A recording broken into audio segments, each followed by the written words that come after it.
Welcome, David, to this conversation about co-creating the third attractor. Or I thought we could call it for today co-creating the pro-social world, no? I I'll felt like take there that. is so much overlap with what my conversations aim towards and the work that you are actually doing on the ground. It is your main work right now, yeah, the pro-social. Oh, yeah. Yeah. Yeah. I'm Yeah. retired from my professorial job, and I've been working through nonprofit organizations for over 20 years. But my current organization is called Pro Social World, Yeah. and it is about consciously evolving a world that works for all. And if that isn't like the third attractor, I don't know what would be. Exactly. That was exactly my sense too, and that also why I was so happy that you are joining me today. So let's just start at the beginning. What are the main ingredients, in your opinion, how to move forward as humanity from where we are now in this kind of messy situation we are now towards a different future? What approach are you advocating? Well, if I could actually ask you to begin to describe what you mean by the third attractor, and that means what's the first and second attractors. And just Yeah. to, I mean, your audience probably already knows, but it would be helpful for me to know Yes. what I'm comparing my own efforts to. Yeah. It's quite simple. I stole the term from Daniel Schmachtenberger. I don't know if you heard of him.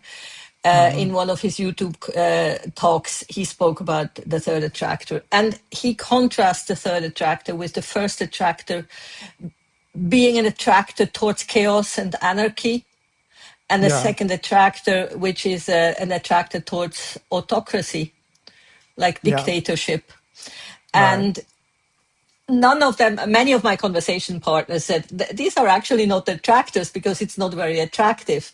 But he used the terms of an attractor that it seems that humanity veers towards these two attractors, that it seems like they have a pull that we either go towards chaos or towards authoritarianism. So then he said, and that's what my conversations here are about, he said, I wonder if we could co-create a third attractor, a different attractor, a more attractive attractor, where people would see something and say, yeah, this is the kind of world I want to live in. This is more attractive than the alternatives that I see. I want to put my life force and my energy and my intention towards the third attractor, which looks like more sustainable, more regenerative, more compassionate, more social. And that's actually a world I want to live in, and I want my children and my children's children to live in. Yeah, well, it's interesting to compare the word attractor, which is a complex systems term, with the word attractive, which is just an everyday term. When something is Yes, attractive, exactly. we're pulled towards it. In complex systems terms, an attractor is like a local equilibrium. It's often represented visually like a bowl, and you're a ball falling into the bottom of a ball. And so that makes it a kind of an attractor, not necessarily a good thing. Like the first Yeah, attractor of yeah, chaos or the second attractor of nobody wants that, but they can still exactly. be, but they can still be pulled into it Yeah, against their will because it is, they call it a basin of attraction. And this is all the language of complex system science, which is very, very important, but quite interesting to juxtapose with the English word attraction. Uh, exactly. and so the third attractor is also attractive to anyone with a pro-social bent of mind who basically wants Yeah, the world to be better, not only for themselves, but for everyone, and not just for humans, but for the planet. yeah. So So the third attractor is the one that's most attractive, at least to our kind of people. Yes, Not exactly. Yeah, yeah, so exactly. so A- and so And and the third attractor could develop in something like, the idea is kind of like the vision or the utopian vision is that one could create something in small scale that would look attractive, and people would look and see, oh, what are these guys doing? This looks very attractive. And then more and more people could join or do the same things in their communities or wherever they are. And then the attractor could actually grow. But first, you want to have something where people get curious and feel and can sense, oh, this is different. This is different than the normal lives that we are living. Yeah, so this, what you're bringing up, and I'm glad to put it on the table at the very beginning, is the distinction between inner and outer. Yeah. And so, in the first place, we have to be motivated to be highly pro-social in my terms, or to make Hmm. the world a better place for ourselves or and everyone. So there's an internal motivation part, but then, of course, we have to act, and so the inner must lead to the outer. And many people have said that if you've only kind of gained some kind of tranquility and enlightenment for yourself, and you're not sharing it, and you're not turning it to make the world a better place, that's a kind of a narcissistic enlightenment. That's not Yeah. good enough. And so Yeah. ultimately, our inner state of mind must be judged, evaluated by what we do and how much we contribute towards this global good, basically. And the transition from inner to outer is so important, because as soon as you enter into the realm of the outer, then you enter the realm of social interactions. Now, you as an agent, no matter how enlightened, are interacting with other agents, some of whom are less enlightened than you are. And somehow you have to establish cooperation Yeah. at multiple scales. At the scale of the small group, even a single other person, you plus one other person, is complex enough. Look at the complexity of single dyadic relationships. Look at the Like a complexity marriage. of couples, Hmm. like a marriage, and the full spectrum from idyllic marriages to marriages from hell, Yeah. and then everything in between. Um, and that's just two people. Yeah. And then, so what about, that's a long distance from the whole world. So, so the outer dimension is, um, requires so much attention. Both inner and outer require a lot of attention. But I find in these kinds of conversations, Danielle, uh, there's an implicit assumption that the main task is the inner work, and that once you get the person who's all motivated to do good in the world, you've done your job. They'll go into the world and they'll do good. Um, it's just not true. No, it's And not. and And I so totally agree with you. And interestingly enough, the spiritual lineage I grew up in is called evolutionary spirituality. And it always had this component of being, of inner work and outer work, of changing yourself, waking up, and changing culture. So it's always this balancing, or it's not even balancing, it's taking both seriously, the inner and the outer. Because without the outer, my teacher always said, it only shows in your action how awake you are, or how, as you said, how enlightened you are, or how much inner work you have done. If it doesn't show in the outer, it's kind of worthless. yeah, yeah. Yeah, so I'd actually like you to trace some of your lineages, your intellectual or spiritual lineages, if you would.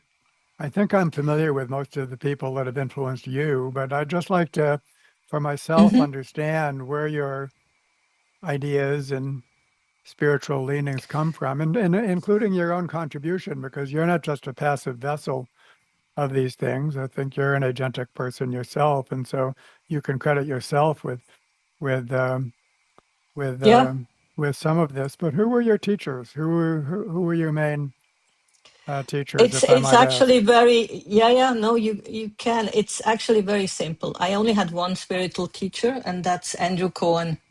And Andrew Cohen, I don't know if you know him or his name or his history. He was a a very strong guru teacher, originally from an Indian lineage, but then he developed this evolutionary spirituality because he felt that it's not just about the inner development, but we also want to have an impact in the outer.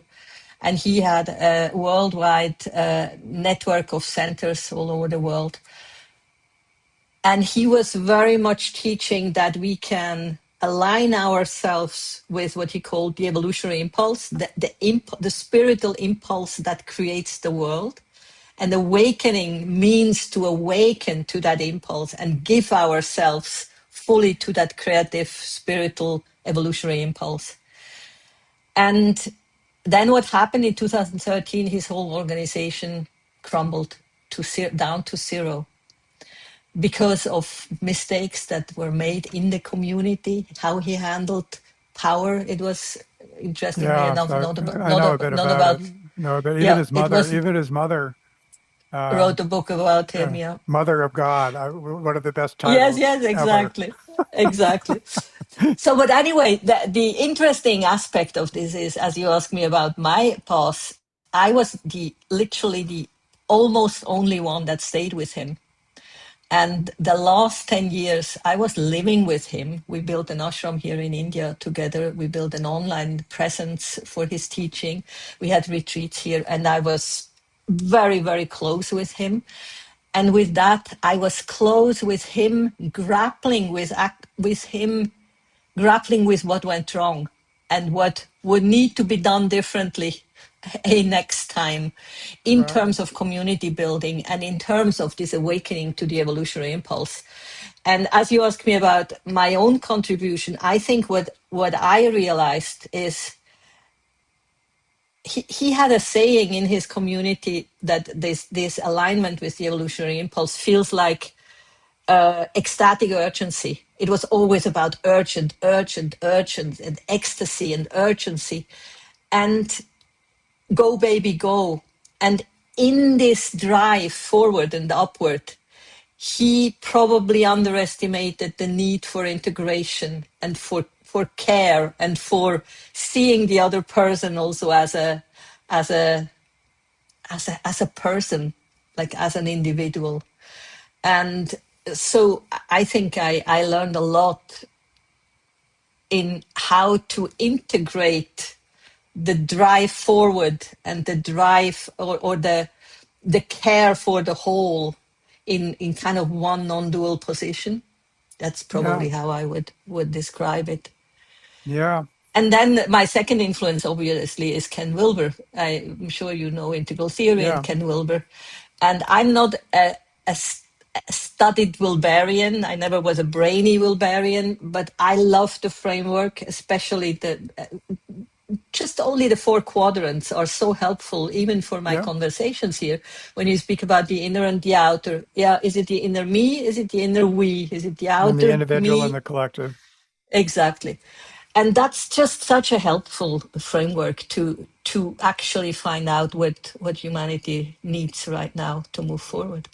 Is there any connection with Sri Aurobindo, who is another evolutionary thinker from India? And I just wondered, just in passing, because he's an interesting figure. Absolutely. And Yeah, yeah. I mean, the Aurobindo influence comes through Wilbur and also through Andrew Cohen. What Andrew was teaching was in kind of in sync with Aurobindo. And I live here 2 hours from Auroville and from the yeah, Aurobindo yeah, ashram, I've which had is some fun. contact with Oroville. Yeah, And all of these things are so fascinating because Cohen's history of problematic history with communities, Oroville also, of course, is yeah, enlightened in its spirit, what it's driving towards. But in fact, in its execution, is far less successful as a social experiment yeah, than you might like. And so I think this is really um, kind of a testing ground for our ideas that yeah. we just our ideas. The good news is that they motivate us so highly to do something like this. And then off we go, we launch, we try to do these things. And then as experiments taking place in the real world, in competition with other cultural life forms, you might say. Hmm. Hmm. Then there's because it's a jungle out there. It's a Yes. jungle of cultural life forms. And a Yeah. lot of them are predatory and competitive and so on and so forth. And so these efforts at enlightened movements, they're struggling to survive Yeah. and to spread in a very challenging competitive environment. That's the crucible. That's Yeah. the crucible. And if they It remain as a is. minority, if they remain in a minority, that's basically a judgment, you might say, of their evolutionary strength. Um, and um, and I think where I come into this, the most important thing to say about my entry into this whole field is that I'm trained as an evolutionary biologist. Hmm. And so when I use the word evolution, it is in the Charles Darwin sense. Yeah. And when most of the spiritual folks, Wilbur, Cohen, and this whole group of people called the evolutionary leaders, are you an evolutionary leader? Are you an EL? But you know Yeah. about them, right? I So know about people them. of Yeah. the interspirituality. Kurt Yeah. Johnson is a great friend of mine Yeah. and a fellow evolutionary um, scientist. Barbara Marx Hubbard, Yeah. Yeah. um, um, and so their whole use of the word evolution. And if I might just let's pause on this because this is in many ways our most important key word. And as a word in the English language, uh, evolution predates Darwin. What does evolution mean as an everyday word? It means development. It means Hmm. change. It means Hmm. typically gradual change as opposed to Hmm. revolutionary change. And so it has a broad kind of umbrella of meanings in the English language. But Darwin gave it a very, very specific meaning. Hmm. And that meaning, Darwinian evolution, is what became the whole theoretical foundation for the biological uh, Yeah. sciences, and now is spreading beyond biology to basically to explain cultural life forms, humanity. I mean, humans are a species, so of course humans fall within the domain of Darwinian evolution. We're a very special species. We're a very cultural species. Um, we have this huge cultural diversity, but now and only very recently are we able to explain this great bushy tree of cultural life, of human cultural life, using the same concepts and tools Hmm. as the great bushy tree of biological life. And so that's called generalized Darwinism. Yeah. And let me just unpack that a little bit, if you don't mind. We Hmm. have time together, No, no. Daniel. Yeah, This we is why totally we're have here. time. This Yeah. is why we're here. So Yeah. Darwin, and so well, what is this Darwinian version of evolution? It's based on three processes. What he observed was that in the first place, organisms vary in just about everything that you can measure. In the second place, these differences make a difference in terms of survival and reproduction. Some types of organisms survive and reproduce better than others. And three, offspring tend to resemble their parents. Three facts that you cannot deny. These are such everyday facts. Do Hmm. organisms vary? Check. Do these differences make a difference? Check. Hmm. Do offspring resemble their parents? Well, we don't know how or why, but check. So these things are so obvious once you point them out that they must be true. And yet you put them together and you get this inevitable conclusion, which is that the properties of organisms change over time in the direction of becoming better adapted to their environments. Yeah. Adaptation to the environment. That's the that's the uh, conclusion. And so that is the specific meaning that Darwin attached to the word evolution. Yeah. And as opposed to the whole cloud of uh, everyday meanings. And now when we fast forward to the present, And when we look at the way the word evolution is used in the spiritual community, including by Cohen and Wilbur and Hubbard and many, many, many, many others, evolution is a key word, Hmm. but not Darwinian evolution. What do they mean? I mean, I could ask you, and I think, first of all, let me guess, and then you can affirm that evolution is like the next stage of consciousness. It's like evolution is envisioned as something which is preceded in stages. I mean, Wilbur's theory is very much a stage theory. And although, um, go ahead. Yeah, yeah, no, because I know where you're going, and I know that it is understood like this in a lot of cases. But when you, for example, go back to Gebser and how he was talking about stage theory, or then you get a totally different picture, and then you are talking again about adaptation to life circumstances, or yeah, life circumstances, and the whole spiral dynamic train of thought, which is slightly different than integral, is all about adaptation to the changing life circumstances. When one stage comes to an end and has to adapt to new life circumstances, then a new stage is arising Yeah. out of need, out of desperation and of need. That Yeah. something new So, has to so I'm come, not, no? I'm not saying it's 100% wrong, but I am saying that it needs very serious reflection. And Hmm. I'll get to, I mean, later on in our conversation, I'll get to what I think is Yeah. the form of stage theory, which is um, conciliant with Darwinian evolution. And please, I hope that you see that I'm being respectful of different Oh, points of view. totally. Yeah, yeah, yeah. I'm not branding anything here as just plain wrong, but there's very important differences, Hmm. and there's some aspects of these stage theories, as you might imagine, because they have a long history. I mean, they go back to the 1940s and so on. And one thing that you know is that, of course, Western thought has often been very dismissive of other cultures, Hmm.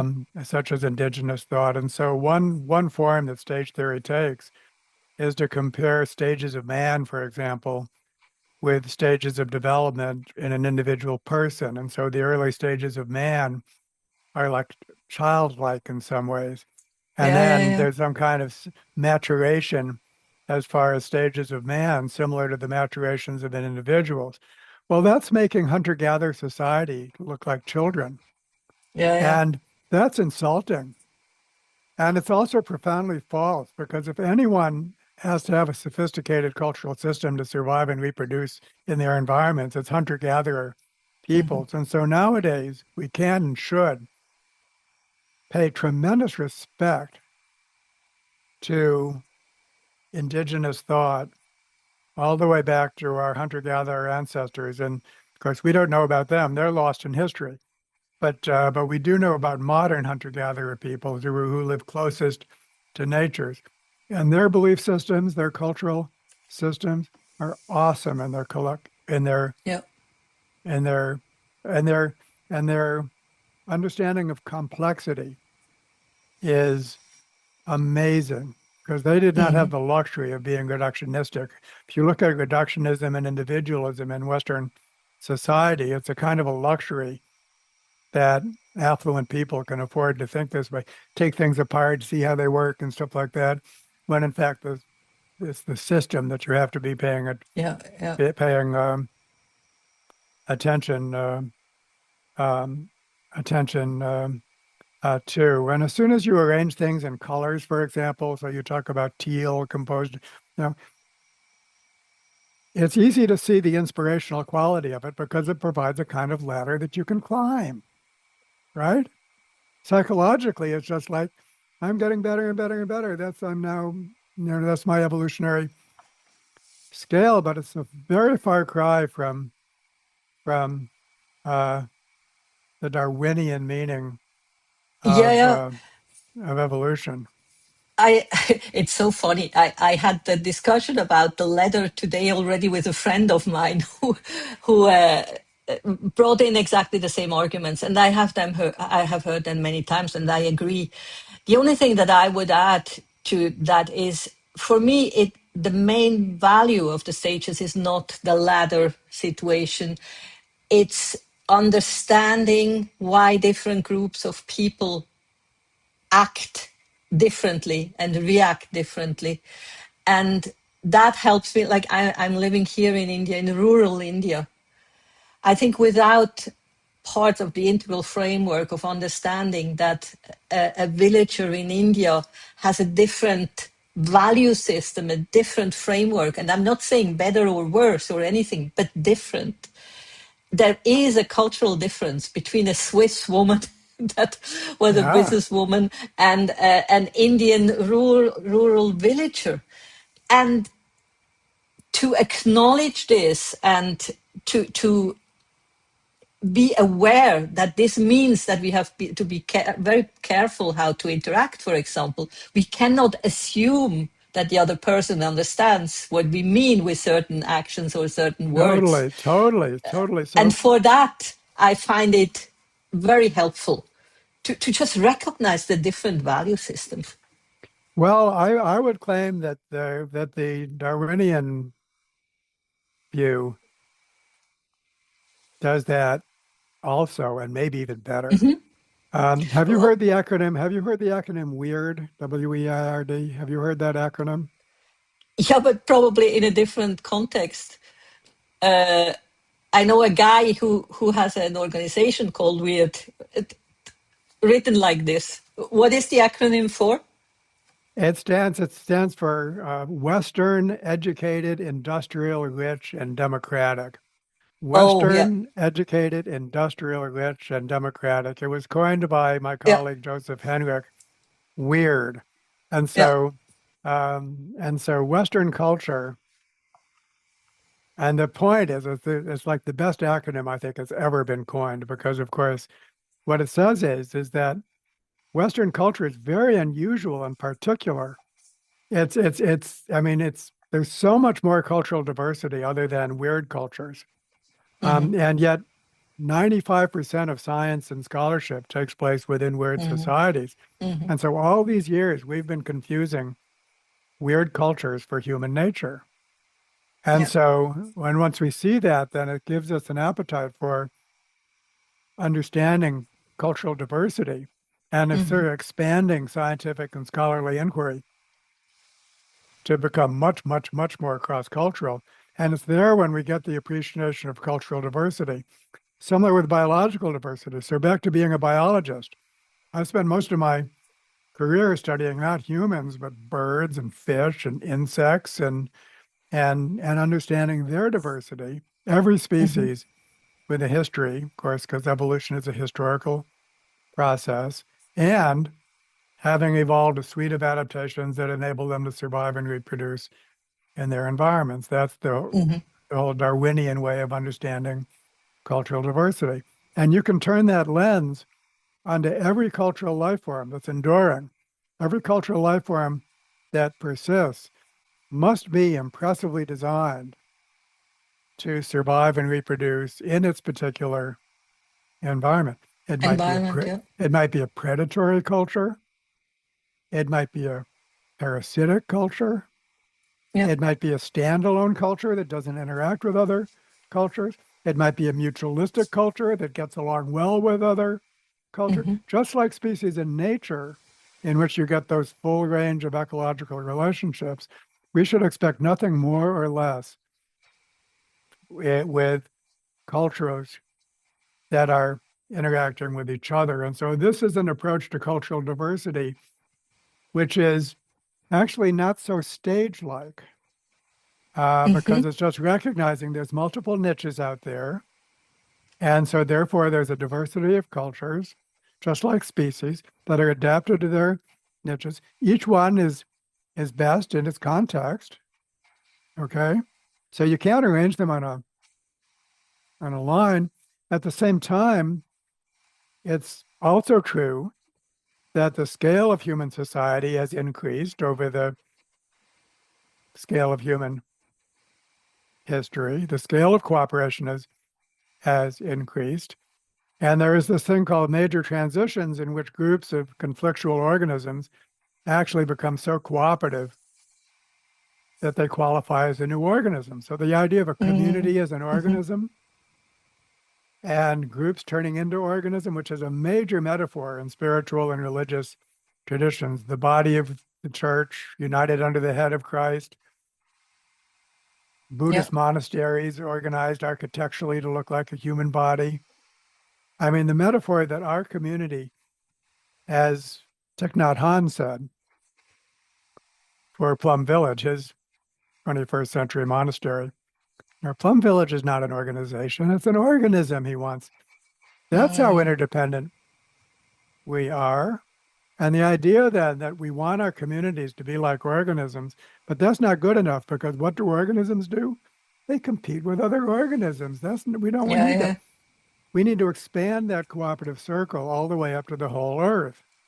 And so yeah. now the Darwinian view of evolution is being endowed with a spiritual quality that is convergent with the other uses of the word evolution. So people that have been using the word evolution more broadly in a non-Darwinian sense, if they're spiritually oriented, of course they're driving towards some worldwide Gaia, noosphere, super Hmm. organism, basically peace on earth. That's the that's the vision. And they're employing the word evolution in that vision, not in a Darwinian sense. And now we have the Darwinian meaning of the word evolution, which began purely secular without any spiritual trappings, Hmm. becoming endowed with a spiritual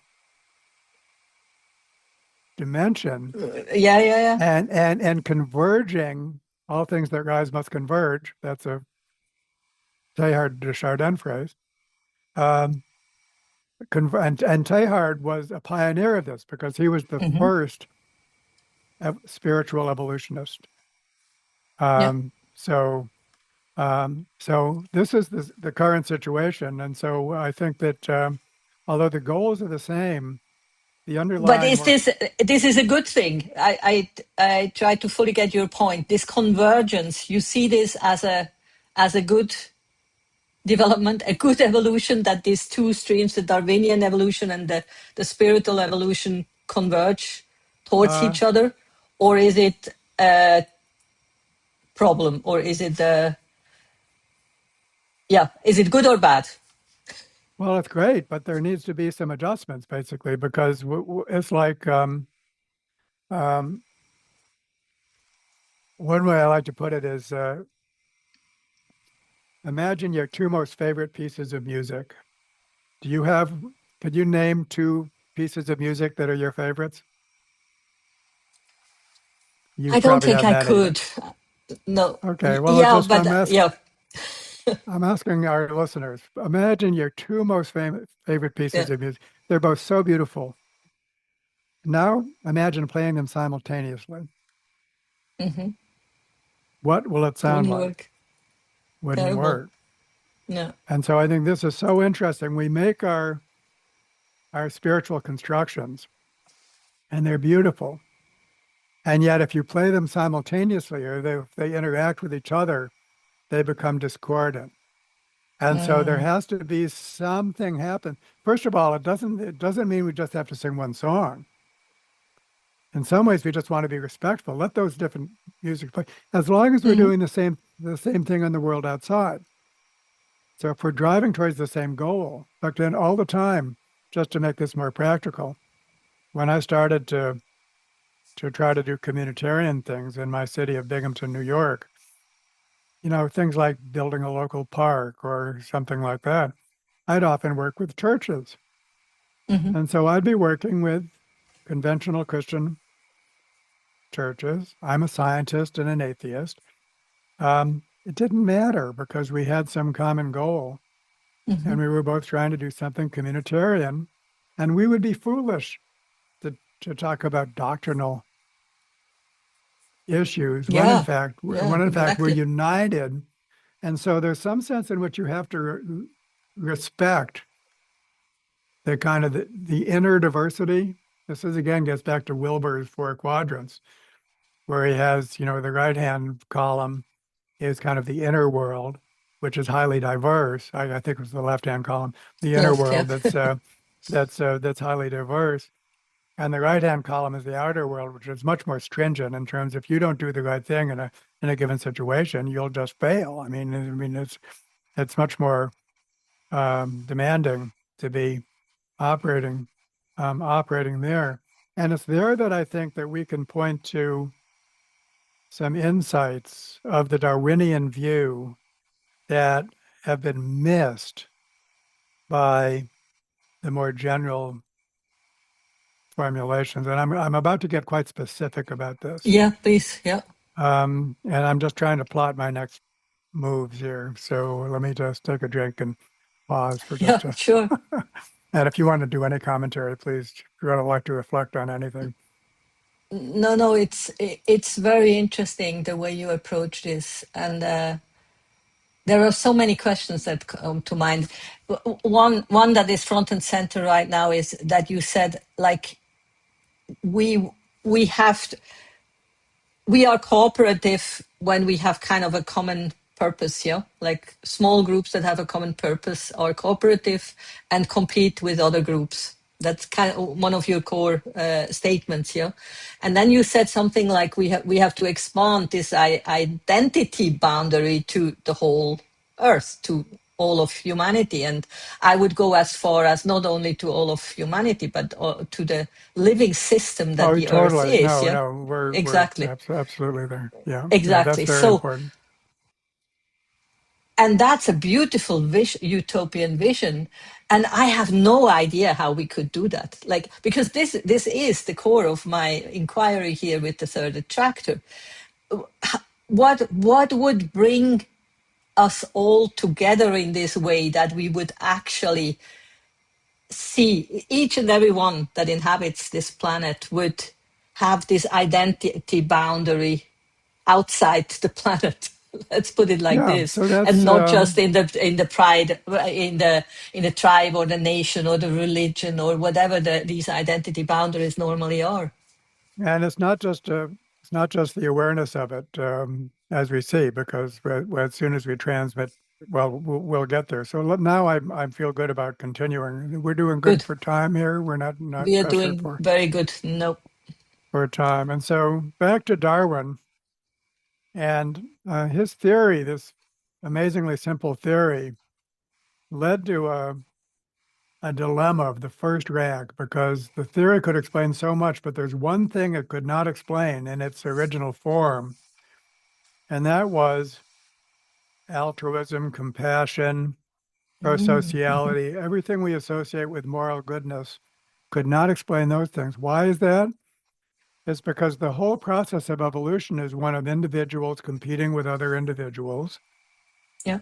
Natural selection favors the individuals that survive and reproduce better than other individuals. So how can it explain the individual who helps other individuals survive and reproduce at its own expense? The Good Samaritan, the compassionate individuals.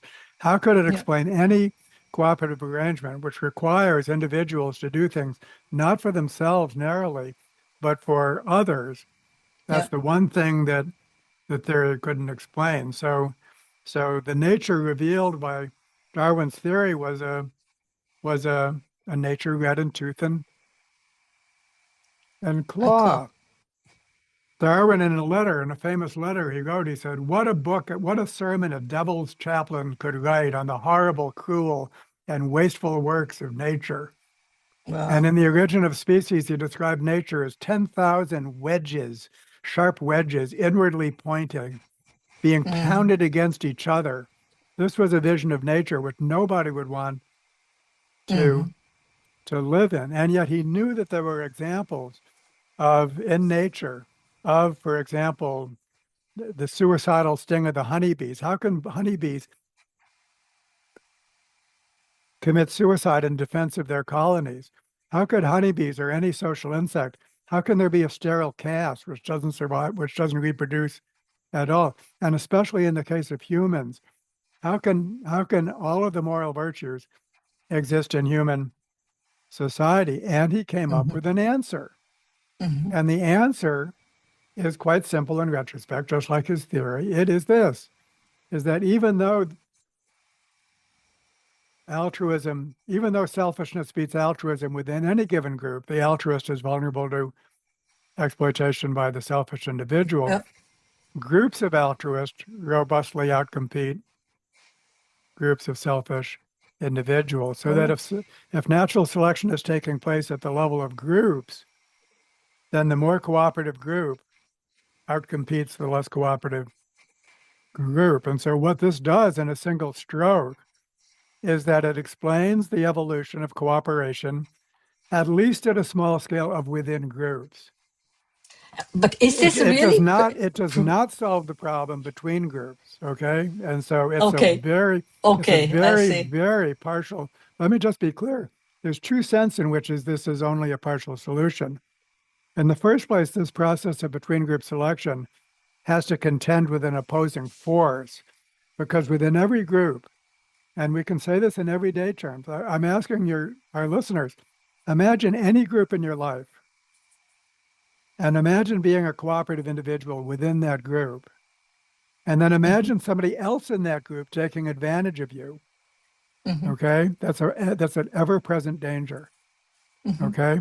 And so cooperation within groups is vulnerable to exploitation from within. Yeah. And even when it works, and you have a nicely cooperative group, that group might be cooperating to do harm to other groups. After all, one of the primary contexts for cooperation in human history has been warfare. Yeah. Okay? And so there's two things left unsolved. One is the vulnerability of cooperation within groups. And the second is extending cooperation to between groups and groups of groups and groups and groups and groups and groups and groups, all the way up to that planet that we have to. Okay, all of this But is still. can I ask a clarification question, just because I'm not sure I understood that? Did you say that cooperative groups outcompete non-cooperative groups? But then I had this picture of a peaceful cooperative tribe that is then overrun by another tribe that is, just wants to kill them and wants to take their That is a possessions tribe or so. that is internally cooperative. Yeah, now I see. Yeah. Now, very good. Yeah, now I get it. It's two cooperative tribes with different purpose and different approaches towards each other. But internal, both are cooperative. Yeah. So here we have this is why multi-level selection is so important. We have to look at, it's like the Russian dolls, basically groups within groups within groups.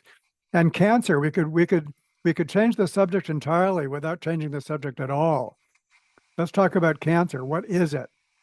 Cancer are cells within your body that mutate, and now they're proliferating faster than the other cells in your body. The cells in your body are highly cooperative. The reason that you have a body, the reason that you function as an organism, is because all the cells, all the billions of cells in your body are so very cooperative, interacting with each other, keeping you alive as a higher level organism. Not so the cancer cells. And so the cancer cells are actually succeeding in Darwinian competition against the cooperative cells. They're an example of selfishness at the cellular level. Yeah. And of course, when they grow fast enough, the whole organism dies. And so this multi-level selection, so groups within groups within groups. And then when groups become so cooperative, we pay them the honor of calling them an organism, but they're still just groups. It's those groups that happen to be highly cooperative. And when we see discord within a human social group, that's a form of cancer. It's a form of social cancer. Some Yeah. elements within the group are benefiting at the expense of others and the group as a whole. And the outcome is the same as for cancer. So this is multi-level selection in a nutshell. Now, Yeah. um,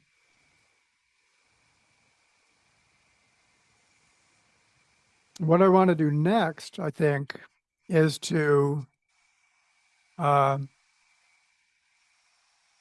and so what has evolved through this process for anything that qualifies as an organism, and that means not just uh, multicellular organisms such as you and me, but it also means social groups that have become Yeah. cooperative, that they qualify as an organism, and they do exist. And so basically, this challenge of cooperation has ratcheted up.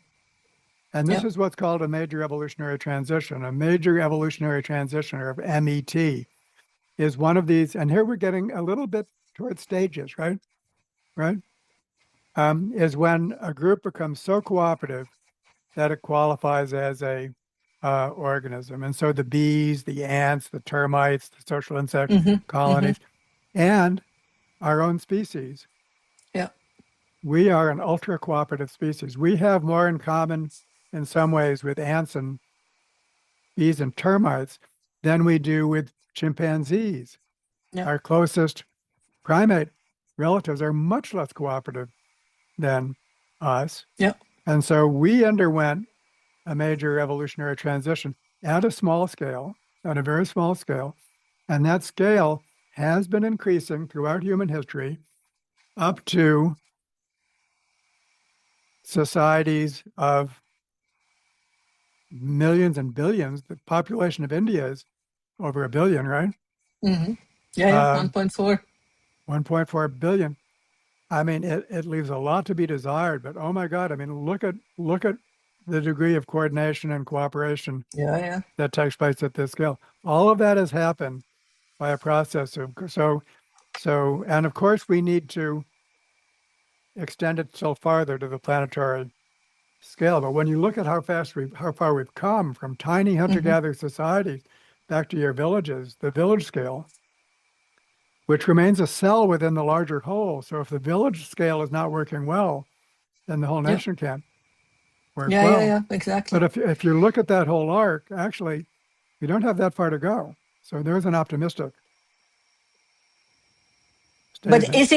is it then the case that if we stay with culture, with us humanity, is the cohesion and the cooperation always dependent on a shared purpose deep down? Like people are cohering around something, yeah? A religion, a Yeah. nation, Yes, I an would say, economic model. yep, yep. I think the answer, if I could only answer in one word, that word would be yes. Yeah. Of course, if I had more words, I'd hem it and haw it. And Please go ahead. We can qualify the yes. no, I want to bring in an important person, and so and then tie it right back to this conversation. But that person is named Elinor Ostrom. Do you know Elinor Ostrom? Is that name familiar No, to you? no, Okay, good. it's not. No shame. I ask that question all the time, and Yeah. um, and most people have not heard of her, but everyone should. And so I'm very Mm, happy to introduce her to you and our audience. She was a political scientist, and she studied um, something you probably have heard of, and that's the tragedy of the commons. Have you heard that yeah. phrase, the Yeah, yeah, tragedy of yeah. the commons? Absolutely. Yeah. And so basically, the tragedy of the commons is this problem that I've already described in evolutionary terms, is that if you have a group of people, in this case, in her case, attempting to manage some common resource like a forest or a pasture or a Hmm. fishery or a common agricultural field, then there is this vulnerability to overuse. So basically, the cheater in this case, the cancerous, the selfish individual is drawing more upon the common pool resource than Yeah. everybody else. And then everyone emulates that. And then the commons collapses. That's the tragedy of Yeah. the commons. It's basically a failure of cooperation in Yeah. general terms. And the economists decided that this tragedy would always occur. This is one argument for privatization. And that um, if you couldn't privatize a resource, which often you can't privatize the atmosphere, for example, or the ocean, or um, then you have to regulate it, top-down regulation. Hmm. That's your second attractor, centralized Yeah, exactly. control. So either you'd get the chaos of the tragedy, your first attractor, or the need for top-down regulation, that's your Yeah. second attractor. And Elinor Ostrom, who insisted that everyone call her Lynn, she came up with a third attractor for the Oh. tragedy of the commons. And what she did was, in the first place, she actually studied common pool resource groups around the world, including India for sure. Okay. Um, and what she showed was they varied in their ability to avoid this tragedy. But some of them, not all, some of them were able to self-manage. They were able to self-manage Yeah. their common pool. They did not need top-down regulation. They Yeah. were able to self-manage, and that they shared in common what she called certain core design principles. Um, Mm. um, and that's for that she won the Nobel Prize in economics. So she Oh, became really? famous Wow. by winning the Nobel Prize, but she was not an economist. And what she was doing, her work was very different than received economic wisdom. So she was the biggest outlier, uh, maverick that ever won the Nobel Prize in economics. And so what I did, I actually worked with Elinor Ostrom. And what we did together was to generalize these principles from an Darwinian evolutionary perspective. And so what I'm going to do now is I'm going to list these principles. These are priceless. And I'm going I to, love it because I have two questions written down because I found these principles on your website, and yep, there are 2 points where I want to ask you a question. But go right, ahead right. and So introduce them to us. I'm an evangelical Yes. for these core design principles. So I want our listeners to imagine any group that they know well. That group might work well or poorly, and uh, so I'm going to list these principles, and then uh, ask yourself: are these principles important for my Yeah. um, group, and does my group implement these principles? Okay, it only takes a minute. Okay, number one, and this gets back to your point, Danielle, a strong sense of identity and purpose. This Purpose. Yeah. group it has to be a meaningful group. There has to be some common purpose. It needs to be known. You need to know who's a member of this group and who is not a member of this group. The group has to have some kind of social boundary so that we know who are we.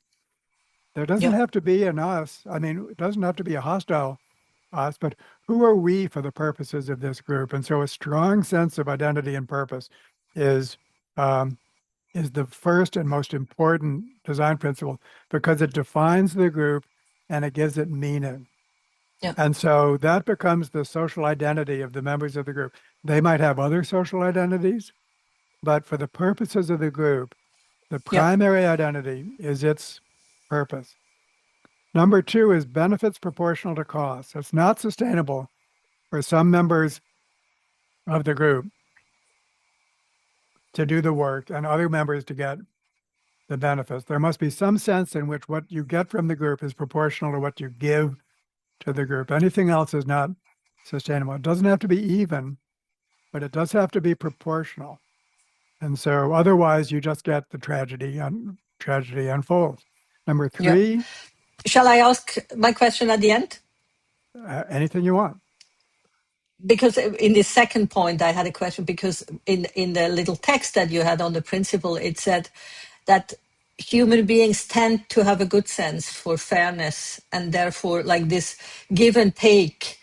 I read it there as you saying it's actually in human nature that humans have this sense of fairness, of give and take. And I don't know if I'm a skeptical person, but my own experience with people wouldn't confirm that. I give you an example that I often give in this context, like when we do online events, or when Andrew still was alive, we had online teachings for free. And we asked people to give a donation, give something rather than nothing. And I was endlessly disappointed how little people were able and willing Sure, to give. sure. So therefore, I was not so sure that this is kind of it will come if you just let people do what they are meant to do. They are fair in how they treat each other in this also material sense. I just don't see it really happening. Well, let's dwell on this a little bit and then return to it, Danielle, because it's a great point that you're making, and we all have experiences, especially if you run a nonprofit, Yeah, I um, can imagine. of how difficult it is. At the same time, if you look at some of the strongest churches and some of the strongest groups, they do exactly that. And the tithing, for example, is a good example. I mean, a condition for being a member of the group is that you have to give some percent of your income. Other than that, you just shown the door. And so one point you're making here is that this is probably, it's fragile for it to be voluntary. Yeah, exactly. That And I think that's my but point. if you look at the social convention of tithing, that's voluntary too. So if the group gets together and they decide Mm, we're trying to do something together, we have to support it equally financially, or, and here's where the differences come in. If you're a rich member of the congregation, then you should give more than if you're a poor member. That's what yeah, 10% means. Okay. yeah. And so, but it's a voluntary choice that we're all going to do this. But after that, it becomes binding. Okay. Okay, yeah, now I see what you're saying. Yeah, we voluntarily decide that we all have to give the 10%. Yeah, And that's that what norms that makes are. sense. That makes That's what sense. Yeah, norms are. Norms agreed upon by consensus, by definition, yeah, is just it's a group of people saying, we decide to do this, and our decision is binding, so that after we make that decision, and if we don't do it, there's consequences yeah, for us. That's strong. If it's just voluntary and there's no consequences, then that within group incentive comes yeah, in. And so what we're getting at here, Danielle, if when we talk about is this human nature or not, I think it's human nature to game the system just as much as it's human nature to create the system. yeah. So human nature is a very complicated thing and it's very contextual. And Hmm, so we hmm. are all prepared to be cheaters or cooperators, depending Hmm. upon depending upon the structure that we build. And this is, I think, the point of these core design principles is that the first one defines the group and its purpose. And the second, and the rest of them provide the structure so that uh, on the one hand, it's voluntary, but on the other hand, it's binding. Yeah, And yeah, the very word religion means to bind together. I mean, the yeah, Latin root of religion is like ligament, bind together. And yeah, so yeah, there's this binding quality. So the third core design principle has to do with decision making. Basically, it needs to be fair and inclusive. Everyone who's influenced by the decision needs to take part in the decision. Need not be strict consensus, but there has to be some sense in which decision making is an inclusive hmm, process.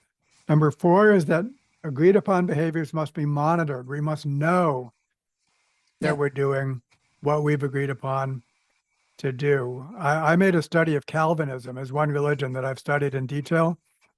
And I discovered that Calvin, being a lawyer,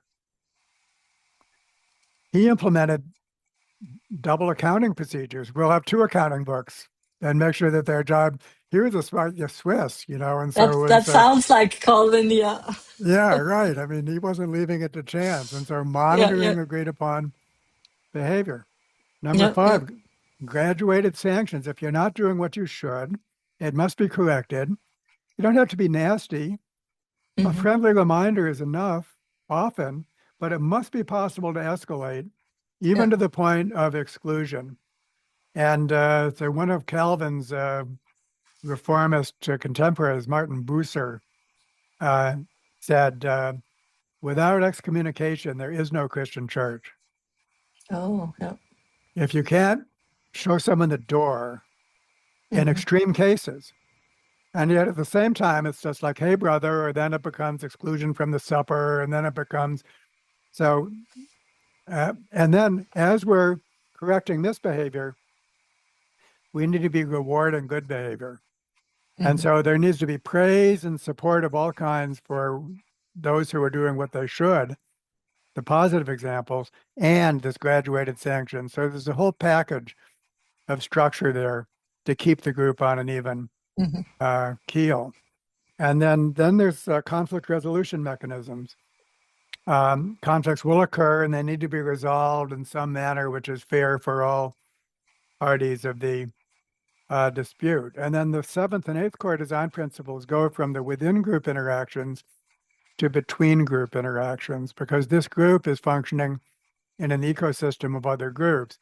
In the Yeah. first place, it must have the authority to self-govern. If it's being told what to do, that's the second attractor, Yeah. then it just can't it can't self-govern.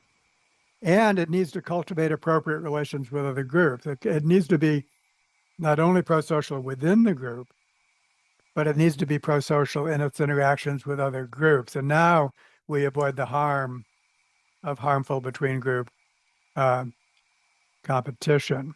And so these are basically it's the constitution for a group of any size. And if a group has these checks and balances, this structure, then it's going to function, I think you can see, as a highly cooperative unit. And if it doesn't, then it's leaving itself open to all kinds of exploitation and also lack of coordination because many groups fail not because of cheaters. It fails just because well-meaning people are not coordinating with each other. Yeah, yeah, yeah. I mean, most groups, to my knowledge, are not. They don't have cheaters. They have well-meaning people that are not coordinating with with each other. And so this is now uh, what emerges from the Darwinian view of evolution, and it's golden in terms of like a constitution for any kind of group. Against that background, I would invite you to review Andrew Cohen's history, the groups formed by your own spiritual teacher and colleague, and just see. I think they'd be lacking in quite a few of those core design principles. And he basically was encouraging people to be followers in a way that, but you're the expert on that. And I'll just ask you, look at the long history of this person who you revere and stuck with and the Yeah, kind of yeah. community, Where was the community failing? What was missing? Yeah, yeah. and not just in this case, but if you look at spiritual communities in general, what you'll find is that just like any other kind of group, they're going to, just like what Elinor Ostrom found for common pool resource groups, they're going to vary in how well they function. Some will be high performing. Most will be not. They'll be in the middle or they'll be disastrous. And my prediction is that the difference is going to be whether or not they implement those core design principles. That rule that she found for groups attempting to manage common pool resources will also be true for any other kind of group, including spiritually guided groups. It all depends on whether or not they implement these checks and balances. Their spirituality might cause them to be exceptionally motivated, but unless that gets channeled and governed, Spiritual groups need these core design principles no more or less Yeah, yeah. than secular groups. That's what emanates from a Darwinian view of evolution, not so much the more generic use of evolution. It doesn't pinpoint it No, quite as well, in my opinion, as this specifically Darwinian use of the word evolution. And that's what I bring to the conversation. yeah. No, that's so interesting. I can follow everything, all the principles inside the community. They make all total sense. I still have a few questions there too, but my first question is where I get stuck in this approach is when it comes to the cooperation between the groups. Like very crude examples could be you can have I can have the Palestinians and the Israeli having strong coherence inside and even following all these principles. I don't know if they do, but let's for the example. But they are so far away from being able to cooperate between them. So what is then the key to make these groups cooperate between them? Yeah, and for that, basically, this causes you to be a student in human history.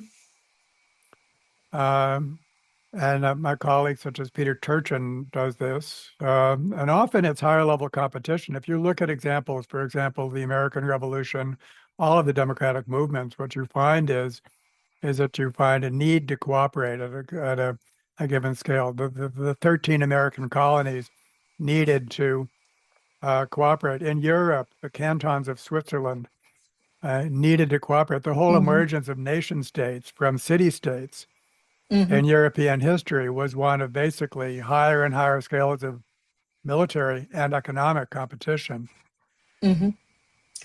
But we forcing, would need cooperation now, no? Like when you look at the state of the world, this need for cooperation yep. would And be so here. in a longer conversation, uh, which I invite, then we can get to this final rung. How is it possible to take this and ascend the final rung of worldwide um, cooperation? There's only one Earth. There's no interplanetary competition Mm, mm, that's worth worth mentioning. But nevertheless, we can make decisions as to our actions and whether we act on behalf of the whole Earth or not.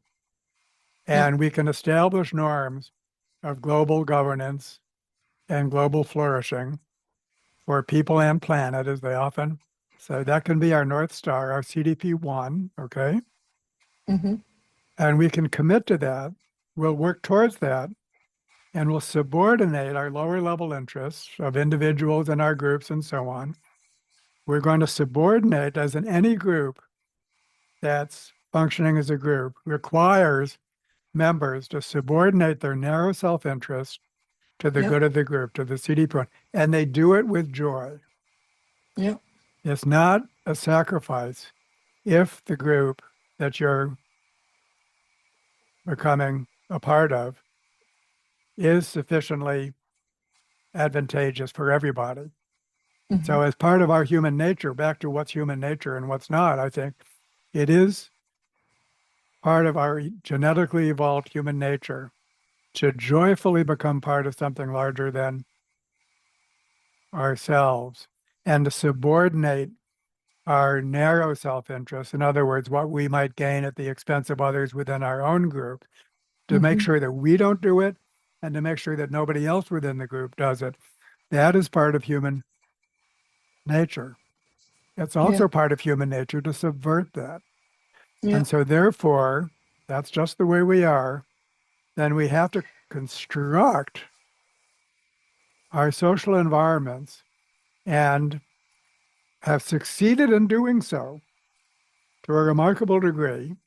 And in a comparison of nations, work such as Darren Acemoglu, who is one of the most recent recipients of the Nobel Prize, is famous. The reason he got the Nobel Prize was his comparison of nations on a spectrum from what he called inclusive to extractive. And Yeah. so just like the nations, just like the little groups studied by Elinor Ostrom varied in their ability to manage their commons, whole nations vary. Some of them are much more inclusive to their citizenry than others, which Hmm. are despotic. And what he showed and continues to show is that the nations that function best at the national scale are the ones that are most inclusive, Yeah. with Switzerland among the best, along with Norway and Denmark and the Nordic Yeah. Yeah. countries.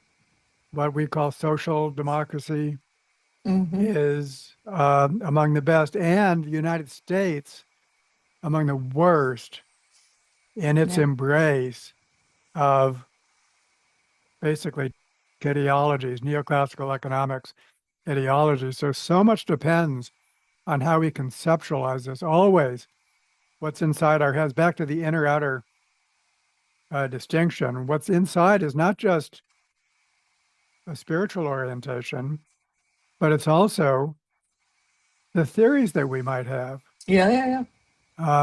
And you know, if if neoclassical economics is inside your head, it's going to cause you to see the world and act in this world Yeah. differently than if Elinor Ostrom is inside Yeah. your head. And so this is why the inner outer distinction and what we mean by inner to include uh, scientific theories in addition to spiritual practices um, is um, is so very important. Yeah. And do you have in your own head a sense for a way forward? Because that's what I don't have. I see this all makes so much sense what you're saying, and it totally looks like a that would be the way forward. But do you see the steps that would need to happen for us to land in such a place where we could act and think and act and feel and be together in a global consciousness that would actually think for the whole and not for parts of what we are inhabiting? So again, if I had only one word, it would be yes. So, but more words are required. And I think the most important thing to say there is the need to operate at multiple scales once again. Yeah, So when I write about this with my economics colleague, Dennis Snower, we talk about micro, meso, and macro, multiple yeah. scales. And we need to work at all of these scales. What's really encouraging about that is that from the standpoint of any particular individual, whatever their capacity might be, let's just say you're a person, just an average person, and you don't have much capacity. You're not a CEO or a spiritual leader. You're just a guy or a gal. Hmm. Nevertheless, you can still do a great deal at the level of your individual person and all of the groups of your life because you participate in many, many groups, your family, Hmm. your neighborhood. You might have a church, you have a business, school. All of the groups of your life are can be improved Yeah. by applying these principles. That's within everybody's domain. And it's at that point when you become a member of small, meaningful, well, first of all, when you become more flexible as an individual, there's a whole piece here, Danielle, I'm just going to put on the table, um, which is that in addition to this whole world of spirituality, there's a whole world of therapy and Yeah. Yeah. Yeah. training that comes from psychology, mindfulness-based therapy and training, which is very science informed. And the key construct there in terms of what's therapeutic or what makes you function better as a person, what leads to the flourishing of the individual, is to be, get ready for this, flexible. In other words, adaptable. Yeah. Yeah. And individuals vary in their adaptability. that bell-shaped curve again. Some are Hmm. high performing. Who knows how they got there? Most of us struggle in the middle, and some of us just are really distressed Yeah. and in need of therapy. Bell-shaped curve. But the principles of flexibility, adaptability can be taught. Hmm. Isn't that great to know?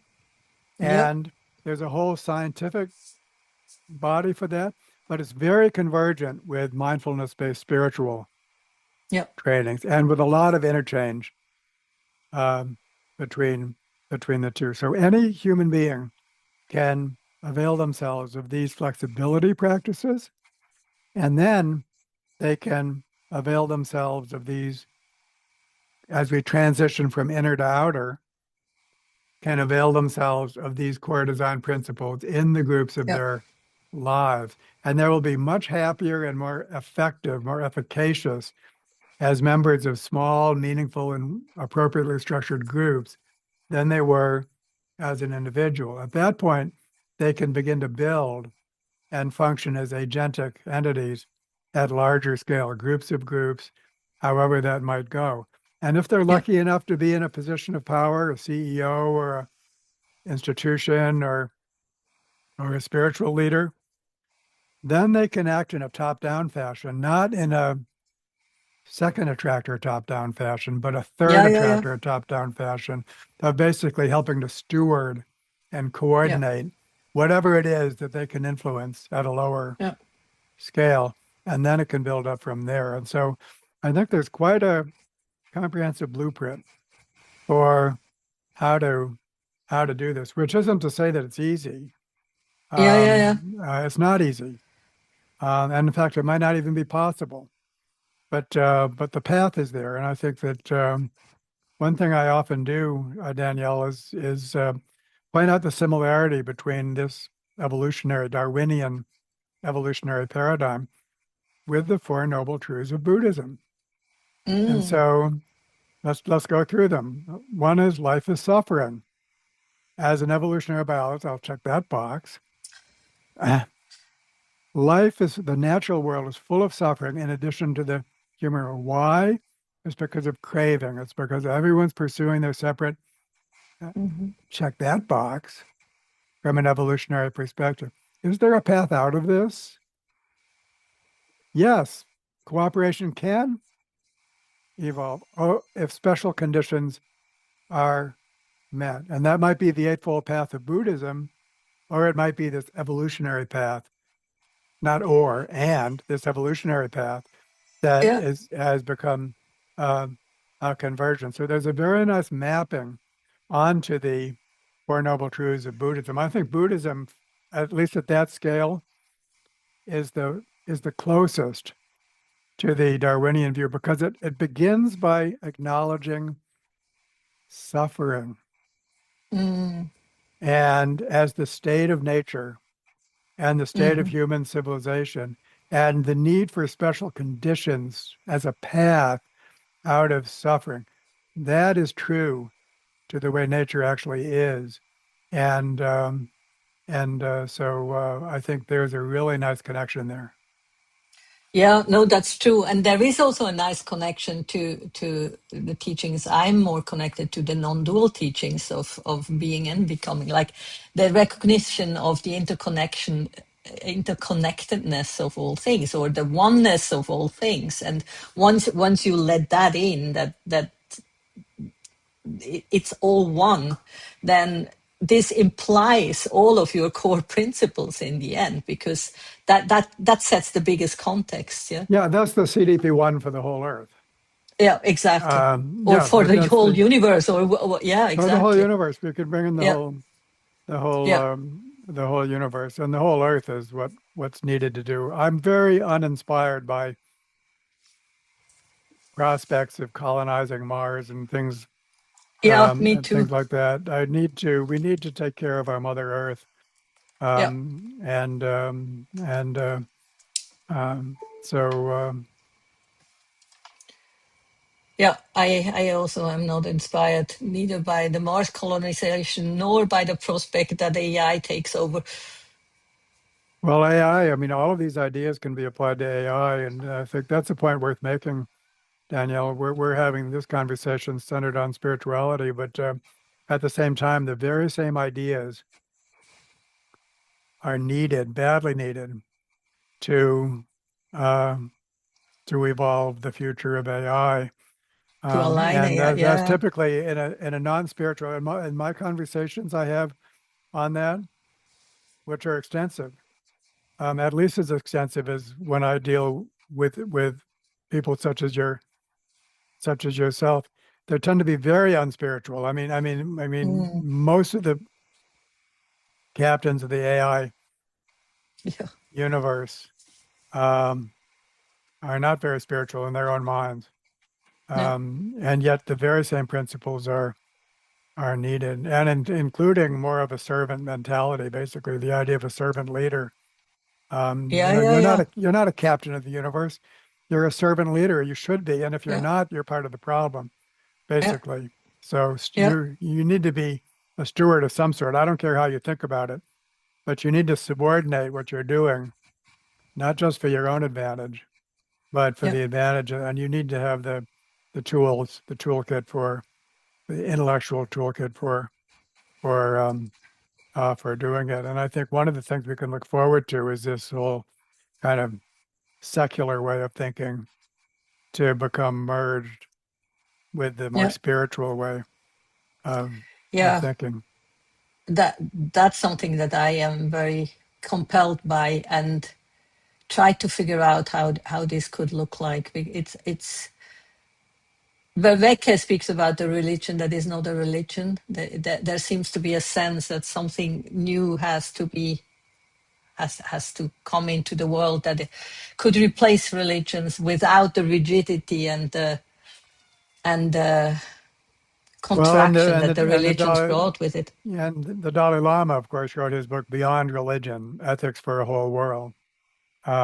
And as he put it, um, too many people to all subscribe to a single religion will never happen.